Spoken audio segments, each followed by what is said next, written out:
పవిత్ర Jayaram road ప్రమాదంలో మృతి చెందారు. అయితే రోడ్డు ప్రమాదం జరిగిన సమయంలో చంద్రకాంత్ ఆమెతోనే ఉన్నారు. బెంగళూరు నుంచి హైదరాబాద్ వస్తున్న సమయంలో వారి కారు రోడ్డు ప్రమాదానికి గురైంది. ఆ సమయంలో హార్ట్ స్ట్రోక్తో పవిత్ర జయరాం మృతి చెందారు.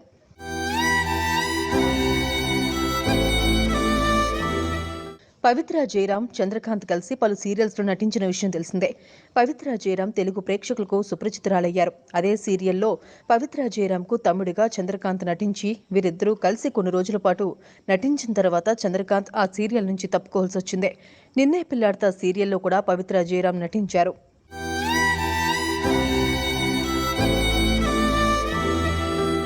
ఓ సీరియల్ షూటింగ్లో భాగంగా పవిత్ర జయరాంకు ప్రమాదం జరగడంతో ఆ సమయంలో పవిత్ర జయరాంకు ఊపిరాడలేదు. అప్పుడు చంద్రకాంత్ ఆమెకు సాయం చేశారు. ఆ సమయంలో ఏర్పడిన పరిచయం కాస్త ప్రేమకు దారితీసింది. అప్పటి నుంచి ఇద్దరూ ఒకే ఇంట్లోనే కలిసుంటున్నారు.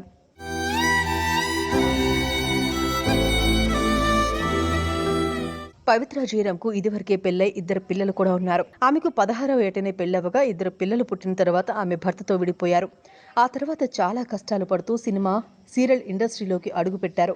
మంచి ఛాన్స్లు దక్కించుకున్నారు. కన్నడ పరిశ్రమలోనూ ఆమెకు మంచి పేరు వచ్చింది. ఇక చంద్రకాంత్ కూడా భార్య, ఇద్దరు పిల్లలున్నారు. చంద్రకాంత్ తెలుగులో పలు సీరియల్స్లో నటించారు. ఓ సినిమాని సైన్ చేయడం కోసం పవిత్ర జయరాం, చంద్రకాంత్, పవిత్ర జయరాం అక్క కూతురు, డ్రైవర్ కలిసి బెంగళూరుకు బయలుదేరారు. అక్కడ సినిమా సైన్ చేసిన తర్వాత వాళ్ళు హైదరాబాద్కు తిరిగి ప్రయాణమయ్యారు. ఈ క్రమంలో మహబూబ్ నగర్ దగ్గర వారి కారు యాక్సిడెంట్కు గురైంది. వెనకాల నుంచి వచ్చిన ఆర్టీసీ బస్సు వారి కారును బలంగా ఢీకొట్టడంతో కారులో ఉన్న వాళ్ళందరూ కింద పడిపోయారు. ఆ సమయంలో చంద్రకాంత్కు దెబ్బలు తగలగా అతనిని చూసిన పవిత్ర జయరాంకు హార్ట్అటాక్ వచ్చి ఆమె అక్కడికక్కడే మృతి చెందారు. అంబులెన్స్ లేటుగా రావడంతో ఆమెను కాపాడుకోలేకపోయామని చంద్రకాంత్ కన్నీళ్లు పెట్టుకున్న విషయం తెలిసిందే.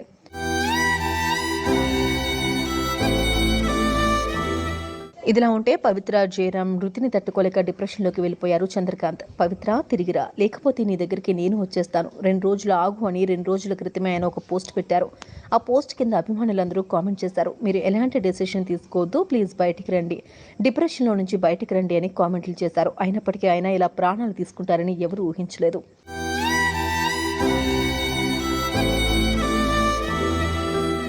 చంద్రకాంత్ పవిత్ర జయరాంని గెలిచి ఓ ఇంట్లో ఉంటుండగా అదే ఇంట్లో ఆయన ఆత్మహత్య చేసుకున్నారు.